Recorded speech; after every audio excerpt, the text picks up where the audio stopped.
Laura Miller clutches her wedding dress, tags still on, as she photographs it for the online listing. The ivory silk catches afternoon light streaming through her cramped apartment window. Her twin daughters argue over the last packet of ramen in the kitchen. The dress could fetch $300, enough for 2 weeks of groceries. A notification pings on her phone. Someone wants to buy it tonight. Before we begin, tell me where you're listening from, and tap subscribe so you never miss a story. Laura smooths the wedding dress across her bed, her fingers trembling slightly as she adjusts the delicate beadwork. Dust motes dance in the fading sunlight that filters through her bedroom blinds. The fabric feels cool and foreign against her weathered hands. "Mom, can we have pizza tonight?" 8-year-old Emma calls from the hallway. "We'll see, sweetheart," Laura replies, her voice catching slightly. "You always say that when the answer's no," Sophia adds, her twin sister's observation cutting deep. Laura bites her lip and returns to the dress. The online listing already has 12 views and 2 interested buyers. Her bank account shows $43, barely enough for gas to get the girls to school next week. The beaded bodice sparkles mockingly in the afternoon light, a reminder of dreams that never came to pass. She takes another photo, this one highlighting the intricate lacework along the sleeves. The sound of her neighbors arguing through thin walls fills the silence. Laura's stomach growls audibly, matching the empty feeling that's become constant these past months. Her phone buzzes with another message from a potential buyer. Someone knocks firmly on her apartment door. Laura opens the door to find a well-dressed man in his 30s, holding a bouquet of white roses. His dark hair is perfectly styled, and his expensive watch catches the porch light. The scent of his cologne, something woody and familiar, makes her breath catch. "Andrew?" The name escapes her lips like a prayer. "Hello, Laura." His voice is deeper than she remembers, roughened by years of absence. "What are you doing here?" Her grip tightens on the doorframe. 10 years ago, Andrew Carter had left her standing at the altar in her grandmother's church. His mother had threatened to disinherit him if he married beneath their family's social status. Laura had waited 2 hours in her wedding dress before accepting the truth. The humiliation had followed her for months afterward, whispered conversations stopping when she entered rooms. "I saw your listing online. I'd like to buy the dress." The roses in his hands seemed to mock her, white like the dress she never got to wear as his bride. Her heart hammers against her ribs.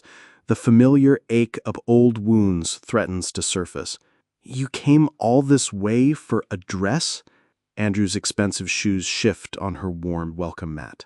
Laura steps back, creating distance between them as Andrew's presence fills her small entryway.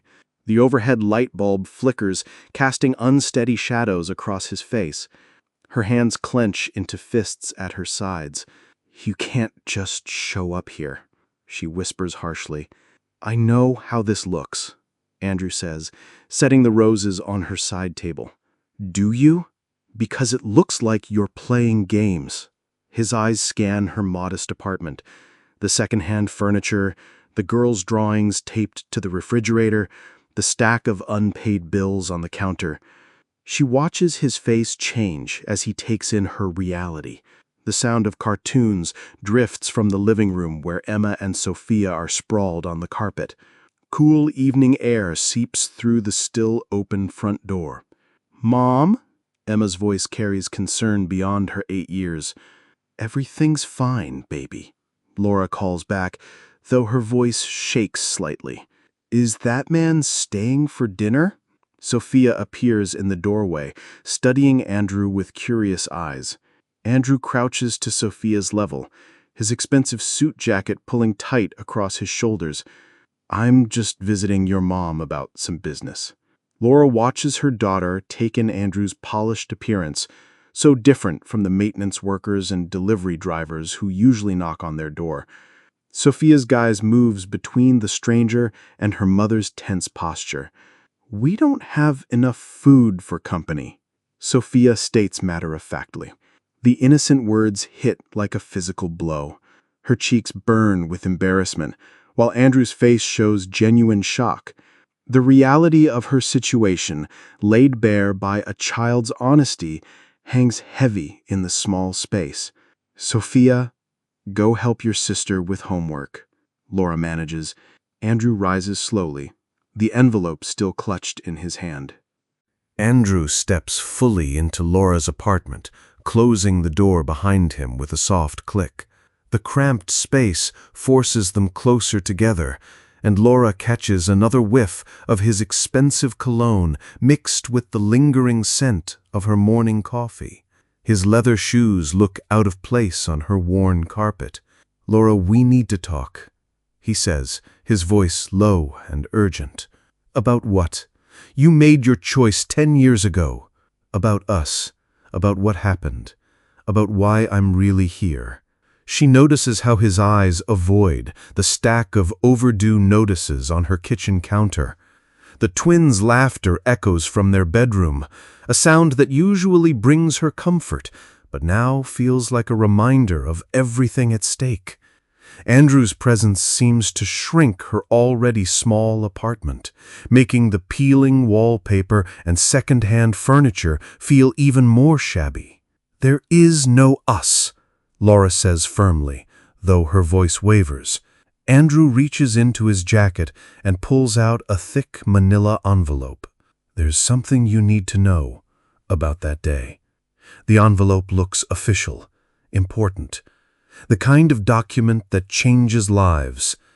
Laura's heart pounds as she stares at it, afraid to hope and afraid not to. The refrigerator hums loudly in the sudden silence. Laura's hands shake as she takes the envelope from Andrew, her fingertips brushing his briefly. The paper feels expensive, heavier than the bills she's used to handling. She can hear Emma and Sophia whispering in their room, probably listening to every word. "What is this?" she asks, turning the envelope over in her hands. "My mother's confession," he says quietly. "She passed away last month. I'm sorry for your loss." The words come automatically, despite everything. Andrew's jaw tightens. "Don't be. She left this for me to find." Laura opens the envelope carefully, her eyes scanning the handwritten letter inside. The elegant script details threats made, bribes offered, lies told, all to keep Andrew away from her. Her breath catches as she reads about private investigators hired to follow her, opportunities sabotaged, even job applications mysteriously rejected. "She ruined my life," Laura whispers, the full scope of the manipulation becoming clear. "She ruined both our lives," he says, his voice thick with regret. The letter trembles in Laura's grip as years of struggling suddenly make sense. Every rejection, every setback, every door that mysteriously closed, all orchestrated by a woman who saw her as unworthy. Laura looks up to find Andrew watching her with haunted eyes. Laura sets the letter on her kitchen table, her mind reeling from the revelations. The overhead light casts harsh shadows across the handwritten confession, making the words seem even more damning. She grips the edge of the table to steady herself. "You knew," she says, the accusation hanging between them.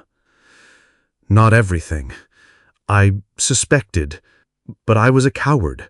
You chose money over me, over us." Andrew runs his hands through his perfectly styled hair, messing it for the first time since she's known him. "I was 25 and terrified. She threatened to destroy you if I didn't walk away." Laura laughs bitterly, the sound sharp in the small space. "Destroy me? Look around, Andrew. Mission accomplished." The twins' bedroom door creaks open, and Emma peeks out with worried eyes. Laura forces a smile and waves her back inside. The gesture costs her, requiring strength she doesn't have left. I've spent 10 years paying for my mistakes, and I've spent 10 years living with the consequences of your choices. His expensive watch catches the light as he reaches toward her, but Laura steps back. The distance between them feels like an ocean, one filled with broken promises and lost dreams. Andrew's hand falls to his side, defeated. Laura walks to the window, putting physical distance between herself and Andrew's revelation. Outside, streetlights are beginning to flicker on, casting long shadows across the parking lot. Her reflection stares back at her, tired eyes, worry lines, the face of a woman who's fought battles alone. "What do you want from me?" she asks, without turning around. "A chance to make things right?" he says from behind her. "Some things can't be fixed with money." "I'm not talking about money. I'm talking about us."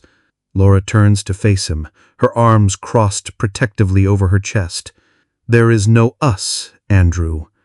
There are my daughters, my responsibilities, my life that I built without you." The sound of a siren wails in the distance, growing louder before fading away. Andrew's face shows genuine pain, but Laura has learned not to trust easily. Too many people have made promises they couldn't keep. "I know I have no right to ask," he says quietly. "You're right. You don't." Andrew pulls out his phone and shows her the screen. A bank transfer for $50,000 ready to send. This isn't about buying forgiveness. It's about taking responsibility. Laura stares at the number, her heart racing wildly. Laura stares at the phone screen, the zeros blurring as tears threaten to fall. $50,000. More money than she's seen in years. Enough to move them out of this apartment, to give her daughters the life they deserve. Her hands tremble as she processes what this could mean. "I can't accept this," she whispers, though every fiber of her being screams otherwise. "It's not charity," Andrew says firmly. "It's what I owe you. You don't owe me anything. Your mother made sure of that." The apartment feels smaller with each passing moment, the weight of his offer pressing down on her like a physical force. Emma appears in the hallway, her small face creased with concern. Laura quickly wipes her eyes and forces another smile. "Mom, are you crying?" Emma asks, her voice small and worried. "Just tired, sweetheart. Go play with your sister." Emma disappears reluctantly, but Laura can hear the twins whispering anxiously in their room. The sound breaks her heart. They're too young to carry the weight of adult problems, yet they've been shouldering that burden alongside her for years. "They deserve better," Andrew says quietly, echoing her thoughts. Laura's resolve begins to crack under the pressure of possibility. Laura sits heavily at her kitchen table, Andrew's phone still glowing between them.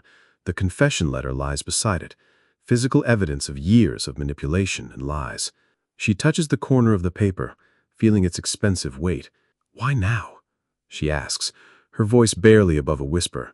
"Because I finally have the courage I should have had 10 years ago." "And if you didn't have the money, would you still have come?" Andrew's silence stretches long enough to be an answer. Laura nods, understanding passing between them like a current. The refrigerator kicks on with a loud hum, filling the uncomfortable quiet. "I thought so," she says, folding the letter carefully. "Laura, please, let me help you and the girls." "Help us? Where were you when Emma had pneumonia and I couldn't afford the prescription? Where were you when we lived in my car for 3 weeks? Her words hit him like physical blows, and she watches his face pale. The expensive cologne can't mask the scent of guilt that seems to radiate from him now. "I didn't know," he says weakly. "Because you didn't want to know." The twins' voices carry from their room, Emma reading to Sophia, their ritual before bedtime, the sound of normalcy in their abnormal world. Laura stands and moves to the refrigerator, opening it to reveal the stark reality of their situation. A half-empty carton of milk, some leftover rice, and condiment packets from fast food restaurants fill the shelves. She closes the door and leans against it, facing Andrew. "This is what 10 years of your mother's interference looks like. she says, gesturing around the sparse kitchen. Andrew's eyes take in every detail. The empty spaces where appliances should be, the generic brands, the careful rationing of everything. His polished appearance seems garish against the backdrop of her necessity. "I can change this," he says, standing and approaching her carefully. "With what? Guilt money? With commitment. With presence. With everything I should have given you before." The sincerity in his voice catches her off guard, but Laura has learned to be wary of pretty words. She's heard promises before, from caseworkers, from her ex-boyfriend who fathered the twins, from well-meaning friends who disappeared when help became inconvenient. And when you get tired of playing house, when reality sets in, "I won't leave again.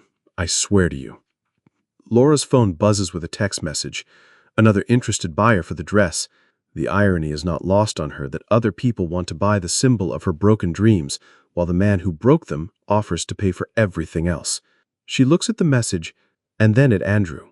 Laura opens her laptop, the old machine whirring to life with protest. The screen illuminates her face as she navigates to her online listing, Andrew watching over her shoulder. His proximity makes her skin prickle with awareness and old memories. 15 people want to buy this dress," she says, scrolling through messages. "Because it's beautiful. Like the woman who was supposed to wear it." "Don't!" The warning in her voice is clear. Laura clicks on one of the messages, a woman named Sarah Thompson offering $350, $50 more than asking price. The profile shows a smiling bride-to-be with her fiancé, radiating the hope Laura once felt. "She reminds me of us," Andrew says softly. "We never were us. We were an illusion your mother destroyed." Her fingers hover over the keyboard, torn between responding to Sarah's message and addressing the man standing in her kitchen. The dress hangs in her bedroom like a ghost, waiting for someone to give it the life it was meant to have. "I could give this dress the happy ending it deserves," she murmurs. Andrew reaches past her and closes the laptop gently. "Or you could give us the ending we deserved." His hand covers hers on the closed computer, warm and familiar despite the years between them. The laptop sits closed between them, a barrier as much as the years that have passed. Outside, night has fully fallen, streetlights casting yellow pools across the empty parking lot. "The girls need to eat dinner," she says, moving toward the nearly empty pantry. "Let me take you all out," Andrew offers immediately. "No." The word comes out sharper than intended. Laura opens a can of soup, the generic brand that costs 68 cents and tastes like salt water. She pours it into a small pot, the metal scraping against metal as she stirs. Andrew watches from the doorway, his presence filling the tiny kitchen. "When did you last have a real meal?" he asks quietly. "We eat fine." The lie comes easily, practiced from months of telling herself the same thing. The soup begins to bubble, and Laura calls the twins for dinner. Emma and Sophia emerge from their room, eyeing Andrew curiously as they take their seats at the small table.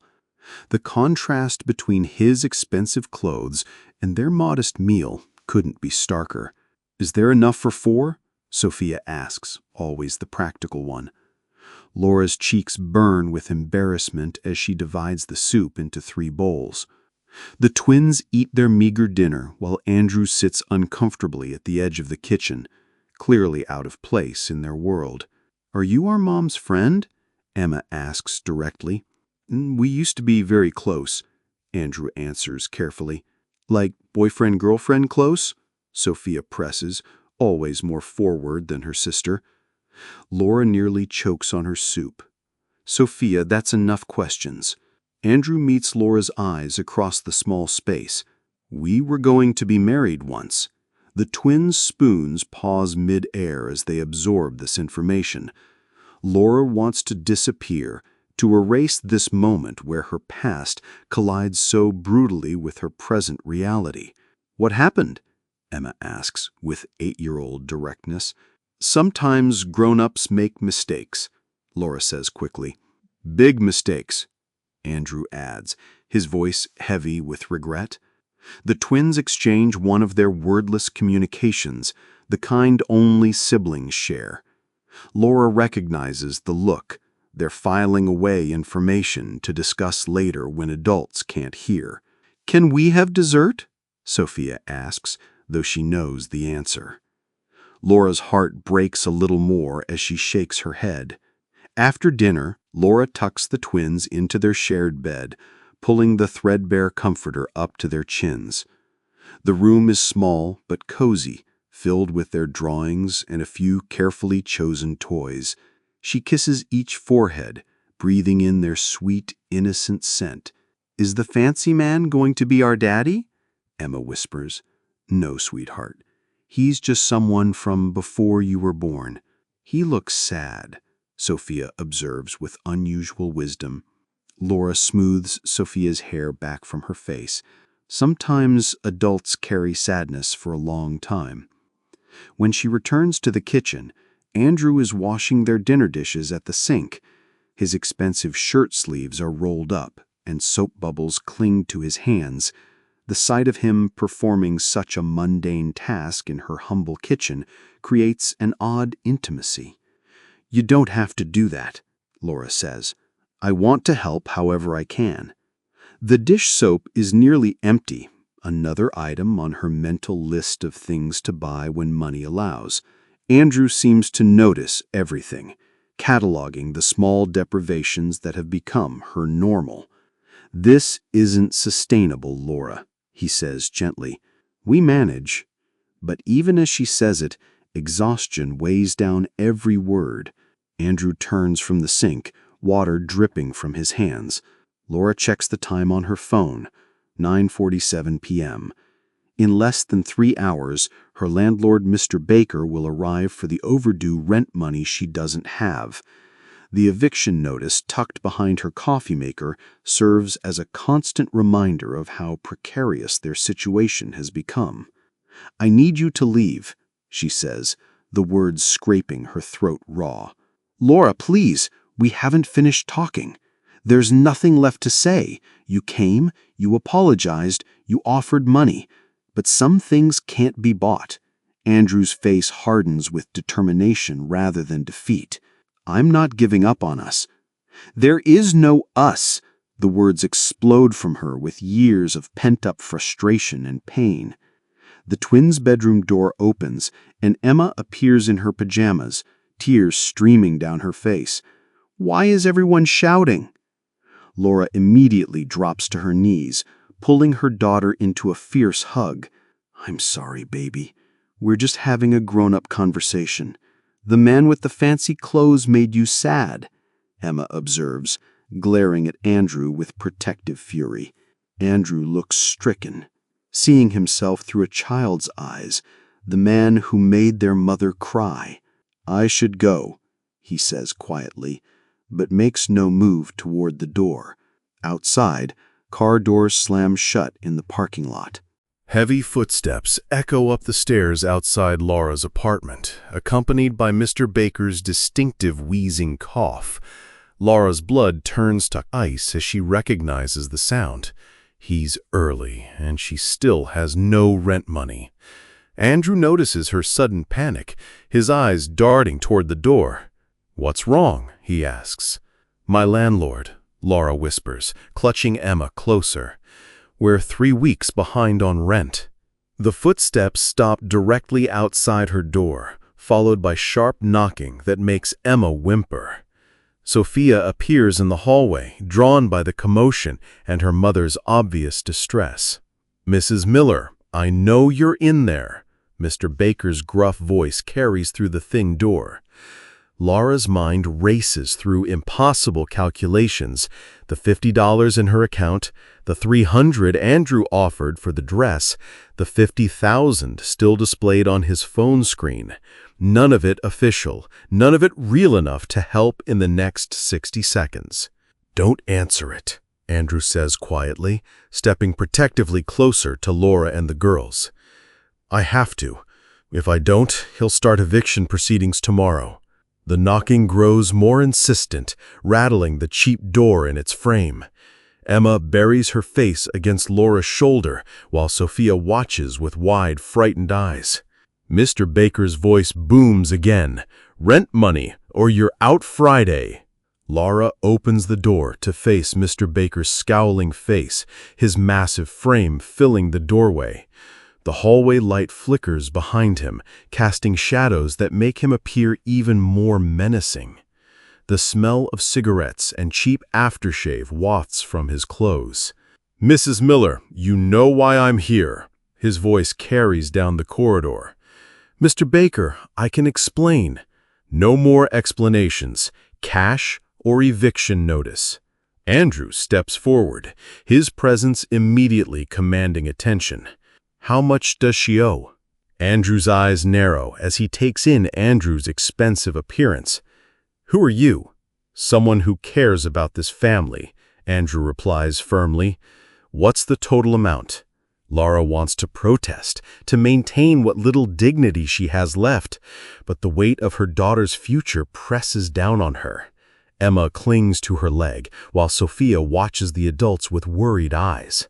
$1,800 plus late fees, $2,000 even, Mr. Baker states. Andrew doesn't hesitate. He pulls out his wallet and counts out $2,100 bills, the crisp cash looking foreign in the shabby hallway. "Here's $2,000, Andrew says, handing over the money. "Consider her current." Mr. Baker's attitude shifts instantly as he pockets the cash. "Pleasure doing business. Rent's due on the 1st going forward." After Mr. Baker leaves, the apartment falls into stunned silence.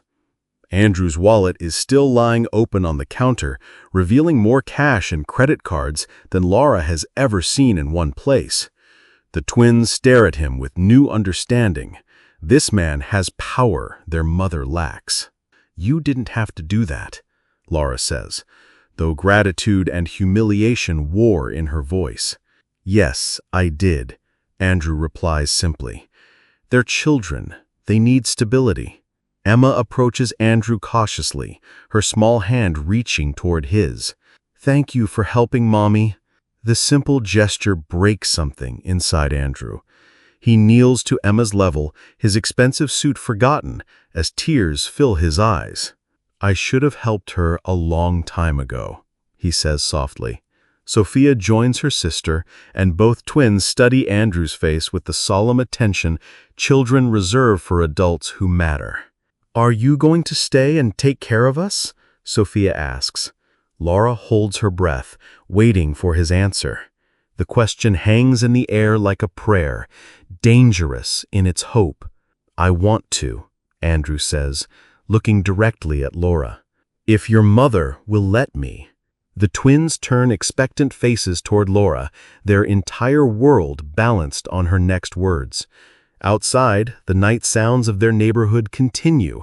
Distant music, closing car doors, the ordinary sounds of other people's lives moving forward. Laura looks at her daughter's hopeful faces, then at Andrew's earnest expression, feeling the weight of a decision that will change all their lives. The wedding dress still hangs in her bedroom, a symbol of dreams deferred but perhaps not destroyed. The evening has transformed from a simple transaction into something much more complex. "The girls and I are a package deal," Laura says firmly. "We come with homework help, bedtime stories, soccer practices, and teenage years ahead." "I understand," Andrew replies without hesitation. "We come with stretch marks, gray hairs, and trust issues." "I understand," he repeats, stepping closer. "We come with a history of people who made promises they couldn't keep." Andrew takes her hands in his, the touch electric after years of isolation. "I'm not going anywhere. Not again. Not ever." Emma and Sophia exchange another look, then simultaneously launch themselves at Andrew, wrapping small arms around his waist. He embraces them carefully, as if they might break, tears streaming down his face. "Does this mean we can have pizza?" Sophia asks, ever practical. Andrew laughs through his tears. "We can have anything you want." Laura watches her family, because that's what they are now, she realizes, and feels something she hasn't experienced in years, the possibility of happy endings. Sometimes the best stories aren't about perfect timing, but about second chances and the courage to take them.